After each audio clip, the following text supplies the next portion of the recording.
E aí, meus queridos, estamos começando o aulão de humanas. É o aulão da nojinho. Deixa eu fazer uma cara de nojinho, será que eu consigo? Vou tentar fazer uma cara de nojinho, tá? Peraí. Tá boa a minha cara de nojinho? Meio estranha, né? Eu não consigo ter muito cara de nojinho. Você deve estar com nojinho de humanas por causa da TRI do ano passado, tô certo? É, você tá com nojinho. A TRI te quebrou no meio, cara. Tu fez a prova de humanas ano passado, tu achou que tava tudo tranquilo e a TRI veio e te destroçou no meio. Tu ficou esse ano inteiro pé da vida com humanas. Acho que tu nem conseguiu fazer simulado de humanas direito, tu nem conseguiu estudar humanas direito. Tu tá com um ranço de humanas, tu não quer saber de humanas. E agora que começou a chegar perto do Enem, tu tá com medo de humanas. Porque ai, a TRI e aí tu tá apavorado. E agora nós vamos resolver esse problema. Então sim, eu vou dar um aulão de humanas. Ainda tá com nojinho da TRI de humanas? Vamos combinar, antes da gente começar, que o Psi, né, o divertidamente do Psi nojinho ali ficou... Olha, eu acho que ficou o melhor. Eu gostei de todos, mas o da nojinho tá demais. Olha esse gato. Não dá pra aguentar. Os divertidamente do Psi são pra mim a sensação desses aulões, né? Ia ser bom se ele desse o aulão em vez de eu estar aqui falando. Mas tudo bem. Qual é o problema do nojinho da TRI de humanas? Cara, tem dois fatores que a gente tem que falar antes de começar, tá? Esse aulão a gente vai falar bastante da prova de humanas, mesmo que eu não seja. Vai que você caiu de paraquedas, eu não sou professor de humanas, tá? Se você caiu aqui no Interpretamente, eu sou o Lauro do Interpreta Enem. Nós estamos falando um aulão de humanas porque eu vou trabalhar interpretação e estratégias na prova de humanas. Eu não sou professor de história, não sou professor de geografia, não sou professor de filosofia, nem de sociologia. O que eu dou aula de conteúdo são as áreas que eu sou formado para dar aula de conteúdo. Eu não dou aula de conteúdo das áreas que eu não sou formado. Eu dou aula de estratégias de interpretação nessas áreas, tá? Pra você saber também, é sempre bom a gente avisar no início, não estamos ao vivo. Tá havendo uma transmissão ao vivo desse aulão, eu estou no chat, junto com você, se você tá vendo ao vivo, eu vou fazer mais comentários sobre, vou acrescentar informações bem importantes sobre a aula ali também. Você pode participar ativamente no chat, mas o aulão fica gravado, fica salvo pra você ver quando você quiser. Aqui no Interpreta Enem a gente não tem aquele negócio também de obrigar você a ver ao vivo. O número de pessoas que você tá vendo agora, vendo essa transmissão, são pessoas que querem me ver ao vivo, e não pessoas que foram forçadas a me ver ao vivo com a ameaça de que o aluno não fica salvo. Eu acho péssimo ameaçar aluno, não é isso que eu vou fazer faltando poucos dias no Enem, afinal de contas eu quero a sua aprovação e não só o seu like. Muito bem, ainda tá com nojinho da TRI de humanas? Eu preciso ser sincero, a TRI de humanas realmente pegou muita gente no ano passado, tá? Então a gente fica brincando aqui, etc e tal, mas ela pegou uma galera, porque realmente foi mais complicado, a prova veio... Não é num nível mais fácil. A expressão técnica na TRI é dizer que ela veio com poucas questões de discriminação muito alta. Ou seja, é meio que falando num linguajar mais leigo, de que ela não tinha tanta questão difícil. Não é que a prova como um todo estava muito fácil. As muito difíceis eram poucas. E isso fez com que as TRIs ficassem mais baixas por conta desse processo, né? Então, o que vai acontecer esse ano? A gente não sabe. A gente tem que estar preparado para tudo. Pode ser que aconteça de novo algo parecido? Pode. Mas mesmo assim, você precisa do quê? De uma nota altíssima em humanas? Não. Você precisa ir melhor que os seus concorrentes. Então, aquela sua nota que você fez com aquela TRI que você achou muito baixa, eu garanto pra você, teve alguém no Brasil com o mesmo número de acertos que você, que teve uma TRI um pouquinho mais alta que você. Pode ser que seja baixa igual, mas foi mais alta que você. E como é um concurso, eu preciso ganhar dos outros. E pra eu ganhar dos outros, eu preciso ter estratégia. Então as pessoas reclamam que a TRI de humanas me prejudicou, a minha nota de humanas foi muito baixa, tá. Mas ao longo do ano você estudou para ser mais coerente? Ou você ficou só vendo aula de história, geografia, filosofia e sociologia? Você teve estratégia? Você fez a chave mestra? Você é aluno da chave mestra? Quem é aluno da chave mestra, coloca aí no chat pra gente saber. Coloca nos comentários, sou aluno da chave mestra. Quem é aluno da chave mestra teve estratégia pra ir pra prova. Vai ter estratégia pra esse ano. Ai, professor, eu não sou aluno da chave mestra, desculpa. Eu queria comprar teus cursos, mas eu não consegui. O Ultimato, pelo menos, você pegou no final do ano, que era aquele que tava baratinho? Ah, esse aí eu peguei, eu tive vazado da chave mestra, como eu queria ter feito o ano inteiro. Para de reclamar. Professor, eu cheguei agora, nem sei quem é o senhor direito, não sei o que é chave mestra ou ultimato, então tu esquece tudo isso e foca no agora. Ah, mas eu acho que eu não vou passar... Quieto, foca no agora. Nós não estamos focados em vender curso, nós não estamos focados em nada. Nós estamos focados em passar neste Enem. Se você não passar neste Enem, lá depois, aí a gente vai conversar e você vai se preocupar com isso. Mas agora nós vamos passar. Eu prefiro que você passe e diga pra todo mundo assim: O aulão daquele Lauro do Interpreta Enem, aqueles aulões do Interpreta Mente me salvaram. Do que você não passar e ser meu aluno que vem. Quando você passa graças ao meu aulão e reverbera isso, eu consigo muito mais sucesso do que fazendo propaganda pra você agora. Eu vou ficar o quê? Dando aulão e fazendo propaganda pra Black Friday pro ano que vem? Que Black Friday, meu? Esquece. É Enem agora, é foco. Esquece esses troços.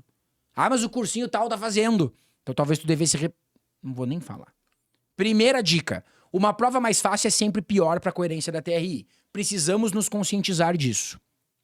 A prova do Enem desse ano, do Enem 2024, ou se você tá assistindo isso depois, desse ano que você estiver assistindo, tomara que venha mais difícil. Repete comigo. Tomara que seja uma prova difícil. Eu sei que pra você é difícil de entrar na cabeça, que você fica pensando assim, não, tomara que a prova seja fácil. Que difícil, esse cara tá maluco, vou sair desse aulão. Sai então. Vamos olhar pro número de visualizações e ver se tem gente saindo? Deixa eu ver. Sai. Sai fora. Shhh. Sai daqui. Se tu quer a prova mais fácil, sai daqui. Ah, não, agora que eu vou ficar pra ver o que tu vai falar. Tá bom. É melhor que a prova seja mais difícil, porque quando uma prova é fácil, como a do ano passado foi, com mais questões de nível fácil do que questões de nível difícil, a TRI é sempre pior. A TRI é sempre uma bagunça. Uma prova que venha com questões mais difíceis tem um poder de discriminação, de diferenciação entre os alunos maior, e com isso tu consegue pontuar mais. Então, o grande problema do prejuízo é esse, né? Porque daí assim, ó, o que acontece? Se você fizer, 40 acertos numa determinada área como humanas, você vai ficar feliz? Vai. 40 acertos é um excelente desempenho. Só que tem muita gente que ano passado fez 40 acertos e a nota não foi legal. Aí a pessoa ficou assim, caraca, eu fiz 40 acertos aqui, a minha nota foi uma bosta. Que merda esse Enem, eu odeio esse Enem, eu não quero saber do Enem, eu odeio esse Enem. Tá, mas só um pouquinho. Tu concorda comigo que tu fazer 40 acertos numa prova que quase ninguém fez mais do que 40 é muito melhor do que tu fazer 40 acertos numa prova que uma galera fez 42, 43, 44? Esse é o ponto do concurso, cara. Esse é o ponto que tu tem que entender. Olha pra mim. O que eu fiz? Olha aí, ó. Ê, quem sabe fazer ao vivo? Vamos fingir que é ao vivo? Quem sabe fazer ao vivo deu treta. Voltamos. Olha aí, ó. Tá tudo certo. Voltamos. Essas cagadas tu não pode fazer no dia do Enem. O que a gente tem que pensar? Se tu tiver na hora da prova e tu acertar 40, mas todo mundo fez 42, 43, 44, 45, tu não vai conseguir tua vaga. Se tu fizer 40 numa prova que quase ninguém fez 42, 43, 44, 45, tu vai conseguir a tua vaga. E agora tu vai olhar pra mim porque eu apertei no lugar certo. Isso é um concurso. Concurso é isso, cara. Concurso é você ir melhor que os outros. Não é você gabaritar a prova, não é você tirar uma nota altíssima, não é nada disso. Por isso que eu falo que você vai fazer o Enem domingo, corrigir por gabarito extraoficial ali depois, é meio inútil. Não vai mudar muita coisa na sua vida você corrigir por gabarito extraoficial, porque só vai saber quantos acertos tu talvez tenha feito, porque ainda pode ter erro no gabarito extraoficial. Então o que você tem que fazer? Lá depois, em janeiro, você vai saber como tá a sua nota em relação aos outros, nas parciais do SISU. Então não fica pensando nisso agora. Não bota uma meta de acertos. Quantas eu tenho que acertar? Não. Não bota meta, não faça essas coisas. Fica focado em ter uma boa coerência. Porque se a prova desse ano vier com questões como essa aqui foi uma das questões, foi a questão mais fácil do Enem que ela caiu. O ápice da ilustração se traduz por uma conduta social caracterizada pela, e a resposta era a prática do feminicídio. Cara, era só ler ali, ó. Que vai circulando entre lua de mel, tensão e agressão, lua de mel, tensão e agressão. Como é que é a rotina de um casal que vive num relacionamento abusivo, né? Tá tudo às mil maravilhas, tudo maravilhoso, acontece um momento de atenção, vem o caso de agressão. Depois o agressor se arrepende, diz que perdeu o controle, que não vai mais acontecer e volta tudo de novo nesse ciclo sempre. Até que ocasiona, lá no final, pode ocasionar a morte. Então, é claro que é a prática do feminicídio, porque olha as outras. Cultura do cancelamento, postura negacionista, ação involuntária, defesa de honra, vai ser o quê? É claro que é feminicídio. Mesmo que tu ficasse um pouco em dúvida, quando tu fosse pras alternativas, tu já veria claramente que é isso. Aí eu pergunto, o que tu ganha se cair no Enem desse ano uma questão como essa? Aí tu vai dizer assim, eu vou acertar uma a mais. Yes! Não é prova de colégio, cara. É o Enem, é um concurso. Vai ganhar quem tiver o desempenho mais coerente depois. Como é que tu comemora acertar uma questão que até quem não estudou vai acertar? Professor, mas é que eu sou um desses caras que não estudou. Ah, bom, daí... Eu tô partindo do pressuposto que você levou a sério o ano inteiro o troço. Se você levou a sério o ano inteiro o troço, uma questão como essa te prejudica, porque você vai acertar e todo mundo vai acertar também. E é tão grave ter questões assim, porque se por acaso na hora, por culpa da... Tá aqui, ó. Por culpa dela. Se por culpa dela tu errar, da ansiedade, porque ela assumiu o painel de controle, tu te ferrou. Porque tu errou uma questão facílima. Então, qual é a vantagem de ter uma questão como essa, tu torcer pra ter uma questão como essa no domingo? Nenhuma. Isso aqui, ó, questões como essa, é que nem quando um time de futebol, qual é o teu time de futebol? Vamos tentar provocar uma briga no chat ao vivo? Qual que é o teu time? Põe aí, o meu é o Internacional. Internacional de Porto Alegre é o meu time. Tá meio mal das pernas sempre, mas tamo ali torcendo. Já fui mais fanático, hoje eu não sou tanto. Qual é o teu time? Sabe quando o teu time vai se preparar pra um campeonato e ele faz um amistoso contra um time terrível? Um time da Série D ou menos. Ele faz um amistoso contra um time que nem tá em série nenhuma do Campeonato Brasileiro. Ou ele tá jogando estadual. Sabe aquela partida contra o time do estadual, que é um time de menor expressão? O que o teu time ganha disputando contra esse? Se ele ganhar, não fez mais que obrigação. Se ele empatar, já é fiasco. Se ele perder, tem que mandar fechar o clube. O que ele ganha? Nada, ele só tem a perder. É o que você ganha quando tem questões como essa na prova do Enem. Então não torça pra prova ser fácil, é o meu primeiro aprendizado de hoje. Segundo, humanas é bem parecida com linguagens, mas não é igual. Essa dica é fundamental. A prova de humanas, para a maioria dos alunos hoje, tá parecendo uma extensão da prova de linguagens. O cara nem consegue perceber quando é uma ou outra. Não tem questões que você fica bem em dúvida, assim? Será que essa questão é de humanas? Será que essa questão é de linguagens? Tem, porque elas são efetivamente muito parecidas. Essa, por exemplo, é uma questão que parece muito de linguagens, ó. Eu queria poder, força, visão de raio-x, telecinese, telepatia, poder político. A charge ilustra um anseio presente na sociedade contemporânea, que se caracteriza pela... Perceba, se é uma questão que tá na prova de linguagens, o que ela ia perguntar pra você? Algum recurso da linguagem que demonstre qual é o anseio da sociedade contemporânea. Na charge. Agora, como isso é uma questão de humanas, e aí eu vou me arriscar, mesmo não sendo professor de humanas, a dizer que eu acredito que seja de sociologia, um anseio que a sociedade contemporânea também. Então tu tem que lembrar quais são os conceitos que você trabalha numa prova de humanas, na aula de sociologia, quando a pessoa fala em poder, o que te vem à mente? Poder político, percebe? Tem um conteúdo como pano de fundo. Tem um conteúdo por trás. Então, por mais que pareça uma questão de linguagens, não é só uma interpretação direta da charge.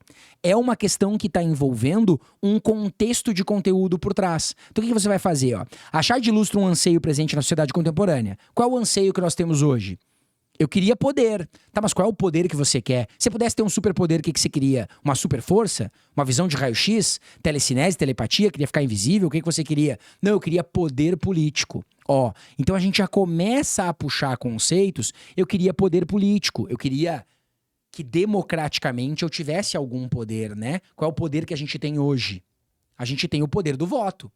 Num sistema de política democrático, o que a gente pode fazer é votar nos nossos representantes. Mas o que acontece se aquele cara que você votou não faz o que ele prometeu, não toma a decisão que tu queria? Tu te frustra. Não vai começar a brigar a política no chat, que eu vou fechar o chat. Para de brigar. Mas pensa comigo. Tu vota no cara, o cara faz o contrário. Imagina, tu vota no cara e ele vai lá e decide que não vai ter mais Enem. E tu queria o Enem. Tu fica, ô meu candidato, como é que você acaba com o Enem, cara? Vai me ferrar. Ou seja, a participação que você tem na democracia se resume ao voto. Você não pode decidir nada. Você não pode escolher. Então agora que você pensou no conteúdo, lê as alternativas. Situação de revolta individual. Te parece alguém revoltado ali? Não. Satisfação de desejos pessoais. Parece que ele queria poder para poder satisfazer os seus próprios desejos? Não, ele queria poder político. Participação em ações decisórias. Foi. Poder participar efetivamente da política. Eu queria poder político, eu queria poder decidir, eu queria poder fazer alguma coisa. Os alunos começam, Lauro para ministro da Educação. Nunca, atenção para você que está vendo essa aula.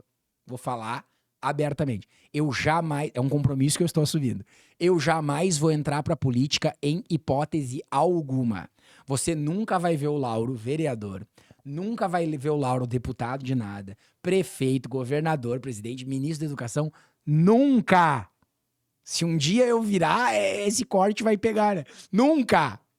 Eu tenho ranço disso. Professor, mas se tu tivesse educação ia ser muito melhor, não sei o que. te vira com quem tiver, não você eu. Mas a pessoa que tá ali queria, ó. Ela queria poder político. Permanência em passividade. Como é que você vai dizer que ela quer permanecer em passividade social se ela quer poder político? Não. Conivência, em interesses partidários. É conivente ter o interesse daquele partido. Não, eu queria ter eu o poder de decidir. Então, percebe? Não é só uma interpretação. É uma interpretação aliada a um contexto social, que é estudado na aula de sociologia. Então, esse ponto eu preciso que tu perceba. Talvez a gente possa mudar o seguinte. Qual é a diferença básica hoje, Lauro, da prova de linguagens para a prova de humanas? A diferença básica entre as duas é que o contexto dos textos da prova de linguagens são contextos que envolvem um texto literário, um gênero textual ou a comunicação humana. É uma dessas coisas. Ou vai ser de literatura, ou vai ser de algum outro gênero textual, ou vai ser da comunicação humana como um todo. Uma tecnologia de comunicação, por exemplo. E na prova de humanas, o contexto que envolve aquele texto é um contexto social, por causa da sociologia, é um texto de filosofia, é um texto de algum aspecto de geografia, é um contexto histórico. O que muda é isso. O contexto que está por trás. Por isso que muitas estratégias são parecidas, outras são um pouquinho diferentes. Essa estratégia que a gente vai falar agora, na sequência da nossa aula, é igual à prova de linguagens. Ó. Na dúvida entre duas, analise sempre o enunciado da questão. Então, o que eu vou falar agora serve tanto para linguagens quanto para humanas. Tranquilamente, né? Na aula passada de linguagens, espero que você já tenha assistido. Se você caiu de paraquedas aqui e não viu, nós temos uma aula anterior a essa aqui, ó, na playlist do Interpretamente, que é sobre o tédio dos textos em linguagens. Vai assistir. Aula punk maior do que essa, com todos os detalhes que você precisa para linguagens. Nessa nós estamos falando de humanas. Tá em dúvida entre duas? Enunciado, galera. Para de querer ficar procurando. O aluno faz assim, ó. Dúvida entre duas, vai procurar no texto. Dúvida entre duas. Tem aluno que faz isso aqui, ó. Principal erro que você não pode fazer. Tô em dúvida entre duas, você... Olha o que nós vamos fixar agora, grave o que eu vou falar. Talvez é um bom momento para corte. Ficou em dúvida entre duas, enunciado. Ficou em dúvida entre duas, não olhe para cima. Ah, isso é ótimo. Se você ficou em dúvida entre duas, jamais olhe para cima. Professor, o que tem a ver ficar em dúvida entre duas e olhar para cima? Você não pode fazer isso aqui quando tá em dúvida entre duas, ó. Quando você faz isso, você tá pensando no conteúdo que você estudou. Tô em dúvida entre duas aqui, deixa eu me lembrar o que o professor falou. Vai fazer cagada. Porque não é o que o professor falou. O que o professor falou, você já usou no início da resolução para eliminar alternativas absurdas. Ali você usou o conteúdo. Se mesmo com o conteúdo você ficou em dúvida entre duas, não olhe para cima. Não é... Olhe pro enunciado. Ficou em dúvida entre duas... Olhe pro enunciado. Faz isso aqui, ó. O texto critica a mudança tecnológica em razão da seguinte consequência.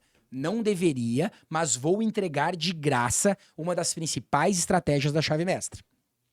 Se o texto critica uma mudança tecnológica em razão de uma consequência, eu vou usar agora o texto e o conteúdo e você vai ver como você vai ficar em dúvida entre duas, tá? Quando a gente fala em mudanças tecnológicas no âmbito do trabalho, todo mundo em sua consequência hoje tá meio que com medo da inteligência artificial tomar conta, né? E o nosso trabalho acabar. Eu pergunto a você, o seu emprego que você quer ter futuramente tá em risco com a inteligência artificial? Eu tô falando isso porque é o conteúdo da questão, tá? Vem comigo. Tá em risco? Eu, Lauro, não tenho medo da inteligência artificial. Zero. Professor, mas se um dia ela substituir a aula, não vai substituir. Professor, mas a gente pode alimentar um robô com todas as tuas aulas e ele conseguir dar uma aula igual a ti. Mas não vai mesmo. Porque como diria Marco Luque em entrevista, o problema da inteligência artificial é que ela é lógica. E eu, nem sempre. Ah, não vai conseguir prever o que eu vou fazer. Eu dou um grito no meio da aula, eu desbofeteio, não vai conseguir nunca. Eu não tenho medo. Agora, o teu emprego, a inteligência artificial pode substituir? É sobre isso que a questão vai falar. Tema extremamente contemporâneo, tema extremamente ligado a isso. Então vamos dar uma olhada rápida no texto.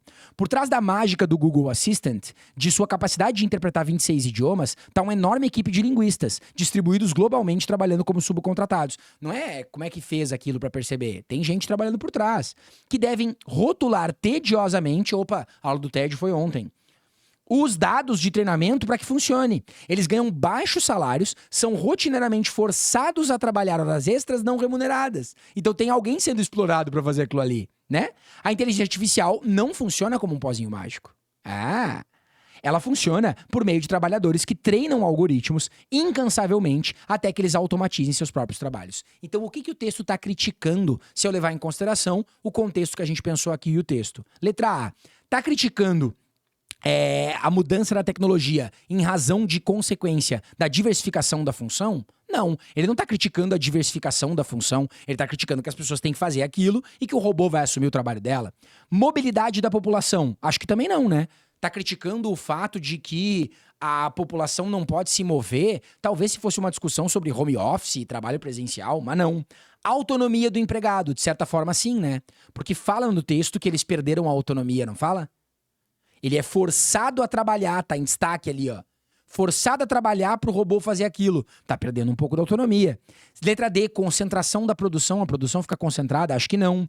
Invisibilidade do profissional? Também. Ele fica invisível porque tu não sabe quem é o cara que tá por trás daquilo. Ele é forçado a trabalhar, sem ninguém ver, ganhando baixos salários, que é isso que se remete à invisibilidade, e o robô vai fazer o trabalho dele depois. Como é que tu decide entre a C e a E? Qual é a resposta? Como que tu decide? Tu fica muito em dúvida, porque as duas têm a ver. Você vai definir por causa do enunciado. Se o texto critica, grave agora... Dica de chave mestra. Se o texto critica algo, tem que ser algo negativo. Eu não tenho como criticar algo que é bom. Por exemplo, se você for fazer uma crítica para minha aula.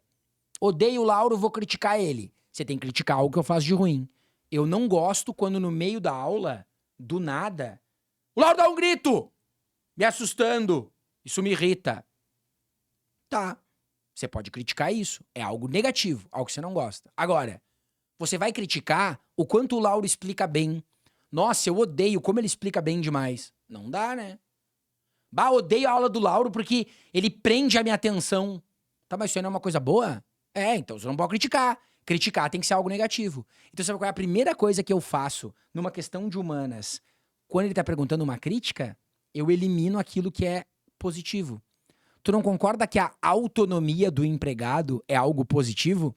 A falta de autonomia do empregado é que seria algo negativo? Matamos a questão! Se a letra C fosse a falta de autonomia, poderia ser algo sendo criticado, mas a autonomia dele é algo bom. Agora, a invisibilidade do profissional é algo negativo. Então, entre as duas que eu tô em dúvida, a resposta é a letra E. Puta. E tem colega teu nesse momento que não vai ver o aulão porque ele disse assim: ai, não, eu tenho umas coisas que eu preciso revisar aqui, eu não posso ver esse aulão do Lauro. Ele vai só ficar falando de estratégia. O coitado não vai ver, cara. Tem colega teu que tá no cursinho presencial agora. E o cursinho dele tá fazendo umas revisão lá, show. Conteúdo, conteúdo, conteúdo, conteúdo, conteúdo, conteúdo, conteúdo, conteúdo, conteúdo, conteúdo, conteúdo, conteúdo, conteúdo, blá, blá, blá. Só isso. Tá lá o cara no aulão. Lembrem disso. Não esqueça não sei o quê. Se cair não sei o quê, marque isso. Aí o pior de tudo é que o cara faz o aulão completo e aí depois cai o que ele falou, né? Em 40 minutos ele dá 90 dicas e diz, pode cair isso, pode cair isso. Aí ele diz assim, viu? Caiu exatamente o que eu falei. Sim, mas ele falou 237 palavras por minuto, deu todo o conteúdo em 40 minutos, ainda atrasou o tempo do aulão, acabou esbaforido, terminando. E quer que eu lembre de tudo? Você não é um robô. Você é o cara que vai ter o emprego roubado por um robô. Você não é o robô. O robô vai roubar o seu emprego. Então como é que você vai memorizar tudo? Você precisa de técnicas como essa. Quem é que não vai lembrar disso domingo? Se ele falar em crítica, a resposta tem que ser algo negativo que está sendo criticado. E não algo positivo. Claro que vai lembrar. É uma informação simples. Tem cara que não vai ver esse aulão. Você precisa ajudar ele a ver esse aulão. Por favor, envie esse aulão para alguém. Professor, para algum amigo seu. Professor, não quero que a concorrência descubra. Envia pros seus amigos, não pros seus concorrentes. Pega uns que vai fazer outro curso. Só as pessoas que tu gosta. Manda no grupo do WhatsApp. Diz para ele, PQP, você tem que ver esse aulão do Lauro. Ajuda as pessoas, joga pro universo. Foco no final dos textos, especialmente nos muito extensos. Mais uma estratégia que eu vou entregar de graça. Eu tô meio arrependido de fazer esse aulão. Deixa eu tomar uma água, ver se... De repente eu vou acabar ele agora. Eu acho que eu tô arrependido. Tô entregando muito ouro de graça. Isso aqui tinha que ser pago. Não, não dá. Tô entregando grátis. Mas agora estamos aqui. Já paguei o estúdio, vamos. Foca no final dos textos. Essa dica é pra te ensinar.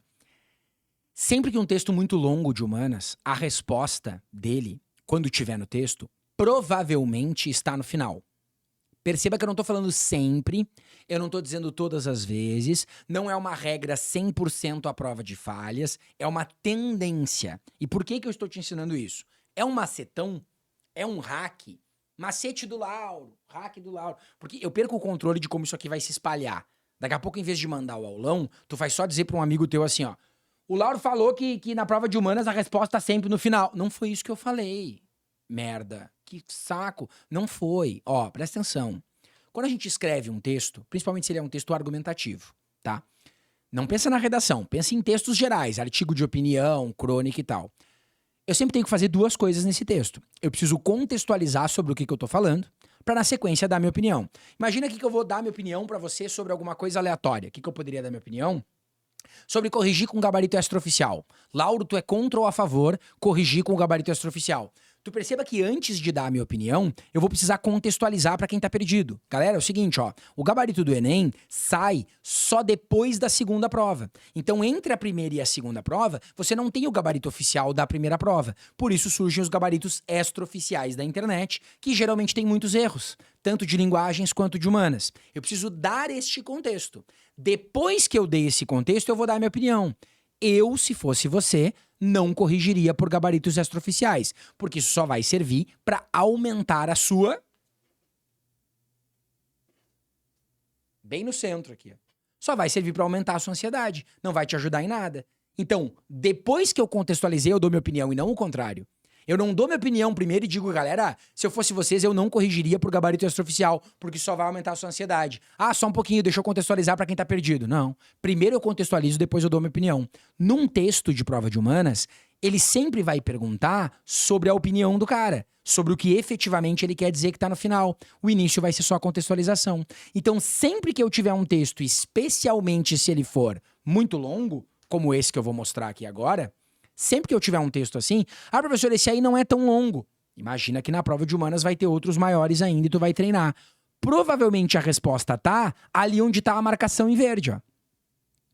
É a partir dali. E ali já tem mais uma dica de chave mestra que eu vou dar também. Não deveria, mas vou soltar aqui como quem não quer nada. A conjunção mas, quem é meu aluno já sabe, ela é adversativa. Então ela sempre introduz uma oposição, mas ela também introduz o quê? Prova que você é meu aluno aí no chat. O que o mas introduz além da oposição? Mostra pra galera que nunca foi meu aluno que você sabe. O mas sempre introduz o argumento mais forte. Então, se tu tem um texto que tu vai focar no final e além de tudo no final tem um mas, pode ter certeza que a resposta tá ali. Certeza. Porque o mas introduz efetivamente o que ele quer dizer. Tudo que ele disse antes é só para contextualizar. Agora vai vir a resposta. No trecho, a filósofa Hannah Arendt mostra a importância da linguagem no processo de. A importância da linguagem dentro de algum processo vai vir agora no final. Não vai vir no início. Quais são as opções? A linguagem é importante para a gente entender a nossa cultura. A linguagem é importante para a gente aumentar a criatividade. Pode ser que ela fala sobre isso. Para você ser mais criativo, você precisa dominar a linguagem. A linguagem é importante na percepção da individualidade, para eu me perceber como indivíduo. A linguagem é importante para eu melhorar a técnica de alguma coisa que eu estiver fazendo. Ou a linguagem é importante para socializar.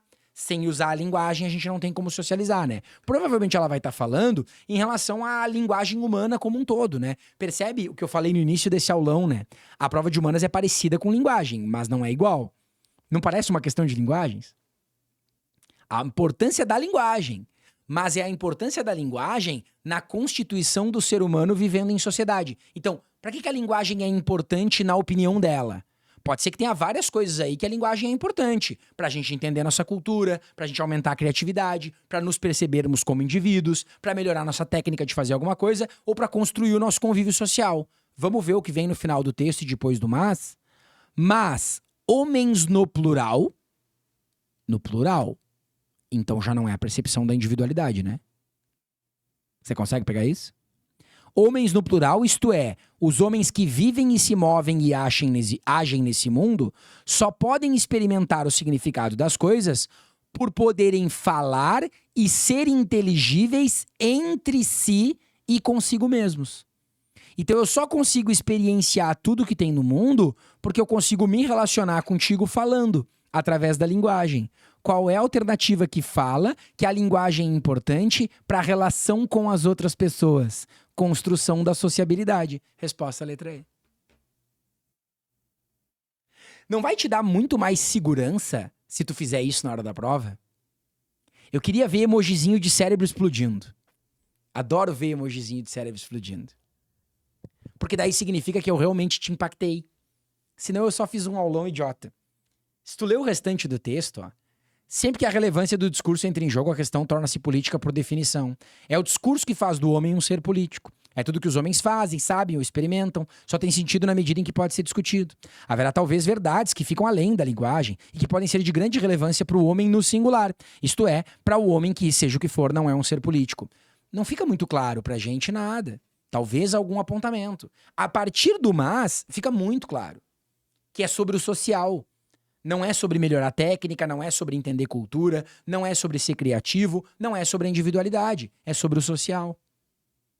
Quando você pega o Enem e entende que ele é assim, fica muito mais fácil. Amor, é claro que cai conteúdo na prova de humanas, mas eu, Lauro, no Enem 2023, acertei 40. Como que eu, um professor de português, que não estudou história, geografia, filosofia e sociologia, acerto 40. É porque qualquer pessoa sem estudar nada consegue 40 em humanas? Claro que não. O número de pessoas que consegue mais de 40 humanas é baixíssimo, se comparado ao Brasil inteiro, quem faz o Enem. Como é que eu tô nesse grupo? Porque eu sei as estratégias para fazer o Enem que eu estou te passando aqui nessa aula, cara. Tô te passando o troço, mano. Tô te passando o segredo que faz o troço. Consigo passar todos os segredos que eu tenho num aulão como esse? Não. Ai, professor, passa todos, não sei o que, eu tô desesperado. Não dá. Nós estamos num aulão às vésperas da prova. Você precisa de técnicas específicas como essa que vão te ajudar. Claro que no meu curso completo vai ter mais. Mas agora não é isso que importa. O que importa é você conseguir fazer isso. Olha a grande sacada. Você não pode errar uma questão como essa na prova. E tu quer ver como eu sei exatamente o que tu tá pensando? Os meus alunos já te falaram que eu sou bruxo ou não?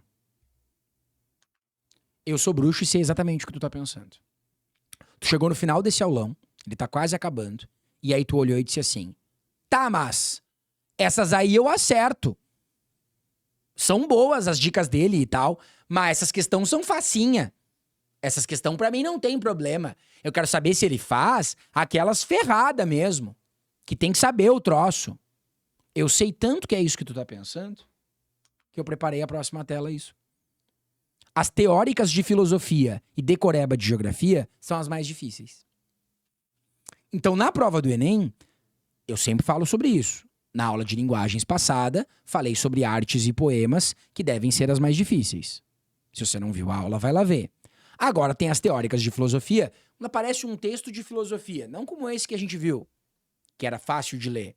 Tem uns textos extremamente densos, de uns filósofos antigos que escrevem numa linguagem extremamente complicada, que você não entende nada, e você não lembra da aula dele, o que ele falou. Extremamente confusa a questão. E tem umas decoreba de geografia física, por exemplo, que a gente fica meio apavorado.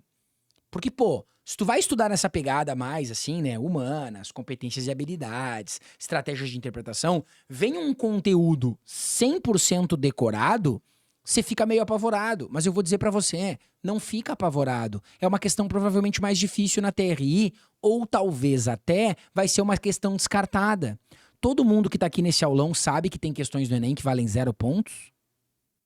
0. Ela é descartada. Não porque ela é anulada no gabarito oficial. No gabarito oficial, ela continua com a resposta certa lá, letra A, letra C. Mas ela não vale pontos. Quem acertou ou errou dá na mesma. Isso geralmente acontece quando uma questão é tão difícil que o padrão de respostas dela se torna incoerente. E por esse padrão incoerente de resposta entre os alunos, ela é descartada, como essa questão aqui que foi descartada. Ó. Essa questão aí, você lembra dela? A interação dinâmica entre as forças naturais citadas favorece a ocupação do espaço geográfico na medida em que provoca a formação de solos vulcânicos, dorsais oceânicas, relevos escarpados, superfícies... O quê?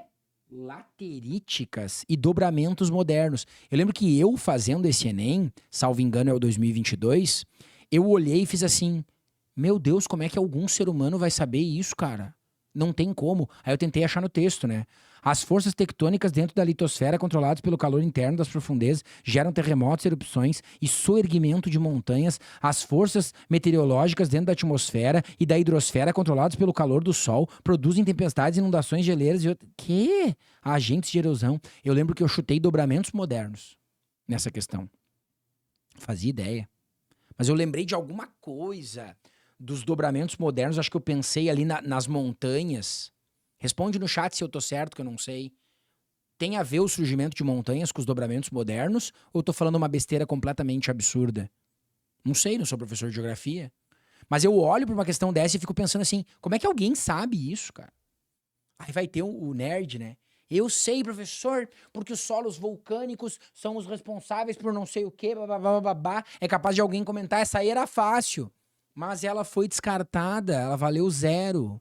Se você que sabe que a resposta é solos vulcânicos e eu que marquei dobramento moderno porque eu vi ali soerguimento de montanhas, nós ganhamos a mesma nota nela, que foi 0. Você não se sente um pouco idiota com isso? Tivesse um nariz de palhaço agora, tu não colocaria?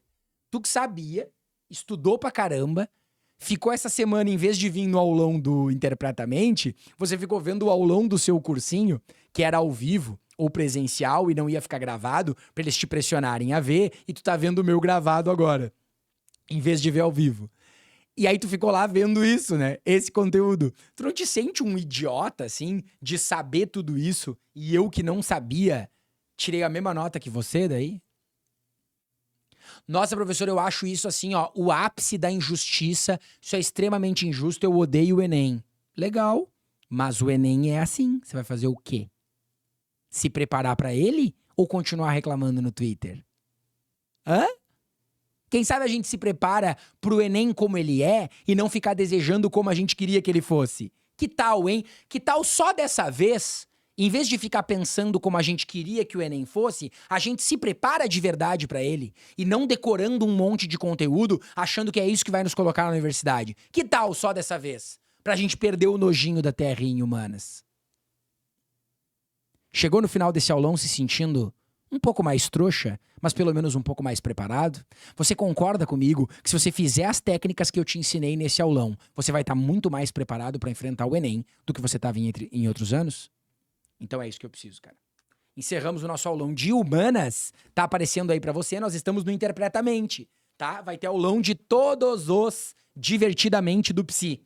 Tá aí os Divertidamente dele, por isso que ele é daquele jeito meio estranho, meio brabo, sempre xingando você nas redes sociais, é porque os Divertidamente dele são tudo isso aí. A gente já viu o do tédio, que foi linguagens na aula passada, tá vendo agora nojinho de humanas, o próximo que nós veremos é o da raiva. Então amanhã, pra você que tá vendo ao vivo, tem aula de redação, e aí, velho, como é o aulão da raiva, eu não posso responder por mim, tá? Talvez eu fique um pouco exaltado, porque redação é uma coisa que me estressa bastante. Eu já tô tremendo a perninha aqui embaixo, ó. Redação me estressa, você provavelmente vai querer tirar 1000. Eu vou dar um spoiler da aula que vem, posso? No finalzinho dessa, dar um spoiler pra você querer ver. Eu vou analisar uma redação nota 1000 que eu não daria 1000. E eu daria provavelmente uma nota bem mais baixa do que tu tá pensando. E tirou 1000 no ano passado. E eu vou analisar, vou explicar por que ela não merecia 1000 e tu vai concordar comigo. E aí, amanhã eu vou extrair esse desejo que tu tem, essa vontade de tentar tirar 1000. Porque isso aí tá te prejudicando um horror. E nós vamos, na base da raiva, fazer o quê? Garantir os 900 mais. Então, segunda-feira, eu lancei o aulão de linguagens, te ajudei em linguagens. Hoje eu te ajudei em humanas. Amanhã eu vou te ajudar em redação. O que nós vamos fazer quinta-feira? trabalhar a ansiedade. Tudo que nós estamos falando aqui vai ser tudo jogado pelo ralo se tu não trabalhar a ansiedade pra essa prova. E aí nós vamos fechar com chave de ouro. Não vai ter aulão sexta, professor? Que aulão sexta? Sexta é dia de descansar. Sábado é dia de descansar pra estar bem pra prova. Não, professor, eu não quero descansar. Eu tenho que fazer os treinos, e eu tenho que saber tudo, eu tenho que fazer as coisas, eu tenho que estar preparado pro Enem, professor, cada minuto tá contando. Por isso que tu tá nessa pilha de nervos e de ansiedade aí. Por isso que tu precisa de um aulão de ansiedade. E é por isso que quinta-feira eu vou extrair a ansiedade do teu corpo com a mão. Eu vou atravessar essa câmera e vou puxar a ansiedade. Cadê a ansiedade? Nós vamos sacudir a ansiedade. Porque senão nós vamos jogar tudo que a gente fez no ano fora. E aí nós vamos fechar com chave de ouro a nossa preparação. E tu, não sei se tu vai passar, mas tu vai ir pro Enem mais preparado que já teve na tua vida graças a esses aulões. Combinado? Respira fundo. Envie este aulão para um amigo seu que precisa dessas dicas. E nós nos vemos amanhã no próximo. Beijos.